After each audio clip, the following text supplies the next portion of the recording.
All right, For well, sure. if anyone doesn't have any other comments, I shall move on from our first topic of the day. No, that's it.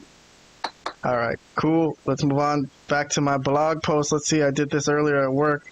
So I've already made our list of topics. We're going to do some classic retro review stuff at the end of this show, but I'm going to run through a couple topics of some other things that happened on the week in WWE and AEW. This is the week in WWE and AEW, by the way. We'll cover a little bit of AEW. Believe it or not, AEW made news. The third member of the Shield, who is the other two are in the segment we're talking about now, but Moxley fucked himself up. And we'll get to that, I think, next. Boy. We'll get to that next. But first, let's do what's happening on SmackDown. Okay, so our SmackDown review, the complete review, is in the description below. For anyone out there who's been living under a rock and doesn't know that the Malapert Smark Podcast reviews every storyline from every wrestling show on television. On our blog posts, you could go to our YouTube posts tab and you could see every blog post that we do. And Vlad and Robert join me on a lot of them. Some of them I do on my own.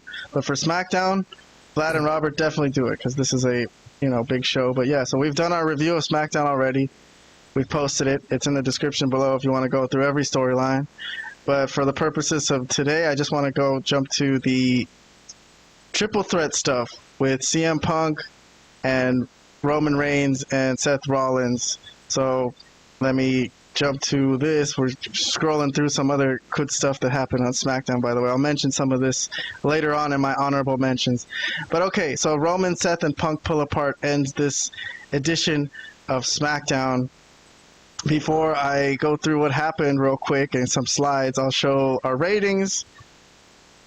Looks like I got a thumbs up from me, 2 thumbs up Robert, and Vlad is in between us with a thumb and a half. So, okay, Vlad liked it. He didn't like it quite enough to give it 2 thumbs up, but he gave it an extra half point there.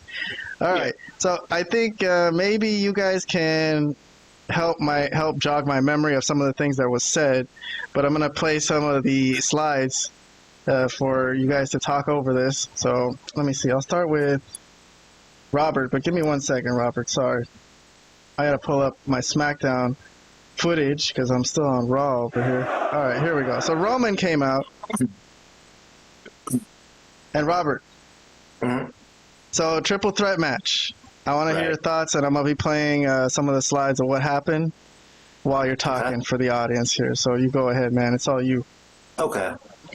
So I was ready to actually love this. I was expecting to give this I loved it rating, but okay. So I watched this live, right, and then so I was looking at the time, and I saw that okay, there's only 15 minutes left in this show when the first entrance. I don't remember, but I think it was Roman that came on first. I forgot, yeah.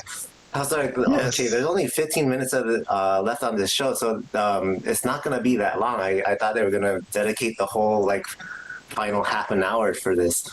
So I was a little bit worried, and we'll get to that. And then of course, Roman took his time getting into the ring, right? Then Seth Rollins also takes his time soaking in the fans singing his horrible theme music. So I'm like, there's a lot of time that's wasted on just the entrances, right? But so I wanted to like this a lot more actually, but I still did enjoy this a lot. There was I just think that they could have given it more time, to say some more stuff, right? They didn't get that much in as far as like microphone time, and even CM Punk only talked for maybe half a minute. But yeah, I mean, once the brawl started, I was like, okay, cool, it's on, and and there's still time to build this up to WrestleMania, so I'm pretty sure there'll be plenty more that's going to be said that wasn't said in this segment. But I still liked it as it was. I expected to love it, but I still liked it a lot. All right, let's jump to Vlad. Vlad, what'd you think of this? Thumb and a half. So you liked it. You almost liked it a lot, but what's going on? What are you thinking of this? Yeah, I think there were elements of they could have given them more time, like Robert was saying. It's pretty much the 3 of their biggest stars, and in the company. It's already a 3-hour show. They could have timed this a little bit better somehow. I don't know. It was kind of odd because there's a lot of stuff on SmackDown that could have definitely been cut for their 3 biggest stars that are going to have a triple threat, at WrestleMania. But that's just me. What do I know? I mean, I'm not the producer. I'm not the director. I'm not creative. But for sure, I would have. That's how it always used to be on Nitro, man. We watched 3 hours of shit, and then they would there would be 5 minutes left, and their world title match would start. And there was a big melee. We gotta go. We're out of time. Yeah, but also WCW at that time was better at showing some stuff throughout the show, and then these 2 guys basically just came out at the end. I mean, look, it was a cool brawl at the end. That's what I liked about it. It's the 3, like I said, 3 of the biggest stars. I'm invested in all 3 characters. They're all tremendous wrestlers, and it's going to be great. It's going to be a fantastic WrestleMania, match. Even though I don't love the triple threats, like I said, but given the guys involved, how could anyone not be invested? So it was cool. I mean, I don't really remember anything earth-shattering being said as far as promos wise. I can't really remember anything off the top of my head. It's oh my god, this was said. This was unbelievable. But yeah, I enjoyed the segment, especially them just brawling at the show. CM Punk did say the very last thing that CM Punk did say was he thanked Paul Heyman for delivering Roman Reigns to him on a silver platter. And then that's great. That made Roman Reigns turn around and then look at Paul Heyman like, what's he talking about? And that's when the brawl started. Yeah, that's right. So he's CM Punk is trying to plant the seed of doubt in Roman's head that something's going on. What about when Seth Rollins said, "Oh, we're gonna have to take care of this like we used to in the old days," and then he starts taking his clothes off for some reason, right? And then Paul Heyman with his face like this, what the hell was happening here? So some people who thought this was very weird, but okay, that's the only comment I'll give. I thought, did he mean that means? I thought that meant that they were in a fight. I didn't take it any other way. Okay, yes. Moving along. I'm gonna move along. That's it, right? I think Kahan just has a sick mind. I wasn't the one that said this. I was seeing this all over Twitter and YouTube posts.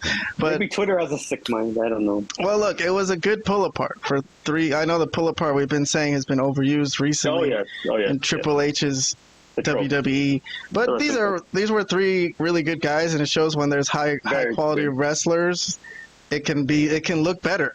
That looked like a good one. Let's run through our honorable mentions. If anyone has any comments on any of these, just blurt it out because I'm not going through them very in depth. But these are some things from the week that I thought deserved a mention. So SmackDown from the 21st, KO and Randy Orton looks like they're headed for a WrestleMania showdown. I thought that was good. Interesting that KO apologized, right?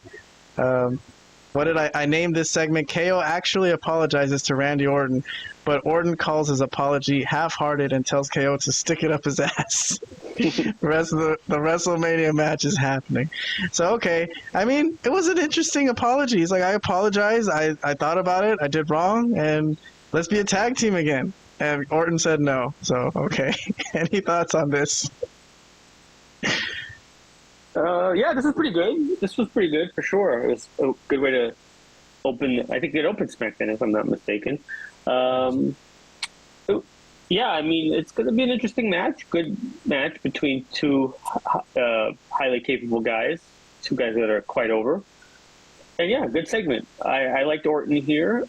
Kevin Owens, but I think it was more Owens just trying to beg off. So it was kind of being like, no, we shouldn't even be in the feud. We should be. He was trying to be more, kind of like the scared heel.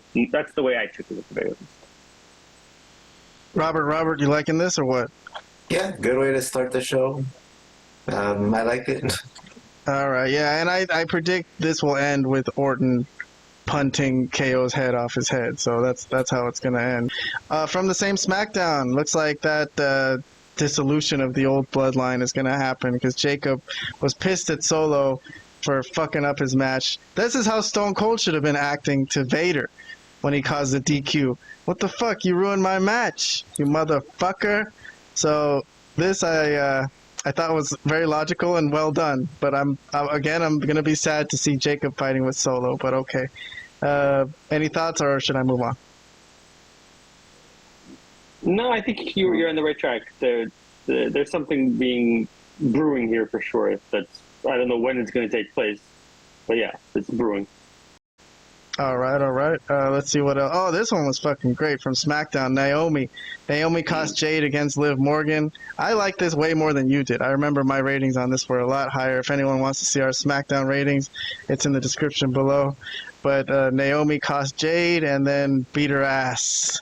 So the heel Naomi, I'm a fan. I'm a fan of this storyline.